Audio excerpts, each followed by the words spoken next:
Exhibissent deviennent homosexuels, quand les garçons ont des testicules qui ne descendent plus, quand les hommes perdent la moitié de leurs spermatozoïdes en une génération, quand leur taux de testostérone baisse significativement. Et je pourrais continuer encore, vous citer encore beaucoup d'exemples. C'est ça la réalité? C'est ce qui a été observé et tout ce qui est écrit dans le livre est écrit à partir d'études scientifiques. Vous dites quand les calvities précoces deviennent légion, quand les petites filles ont des pubertés précoces, quand les jeunes filles ont des règles plus douloureuses, quand il y a une multiplication des cancers du sein.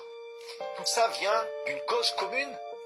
Les perturbateurs chimiques, qu'on appelle perturbateurs endocriniens, quand ils s'attaquent aux hormones à l'intérieur des organismes. Par exemple, on va prendre un exemple tout simple, la pilule.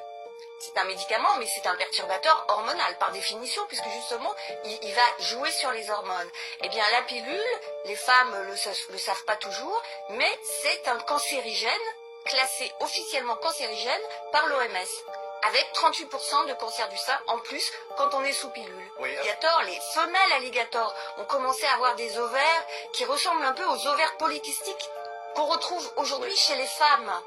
Et on a ensuite constaté chez les hommes que, par exemple, le taux de spermatozoïdes avait diminué et on a même dosé. Oui, vous montrez voilà votre tableau, voilà, on voit, alors voilà, montrez-le plus haut, voilà, exactement. Voilà. Donc 70% de moins de concentration de spermatozoïdes en 3 générations. Oui, donc cancer du sein, de la prostate qui explose, des couples qui ont du mal à procréer, les obèses qui se multiplient, dites-vous, le nombre de diabétiques, l'autisme qui se développe, tout ça est lié. Alors concrètement, Corinne Lalo, qu'est-ce qui amène cette véritable catastrophe sanitaire? Quels sont les produits qui sont en cause?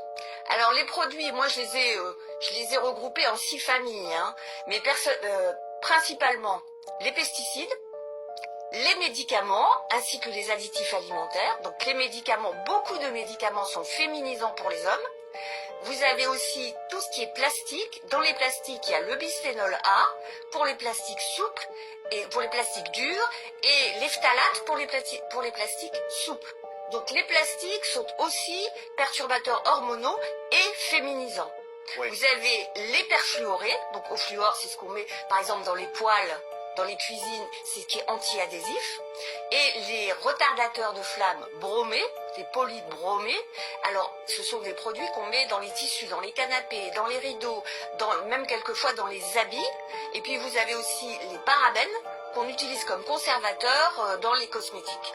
Donc tous ces produits sont des produits qui vont jouer sur les hormones et qui vont à la fois féminiser les hommes, hyper féminiser les femmes et produire des maladies hormonales sur la thyroïde, sur le pancréas, du diabète, de l'obésité.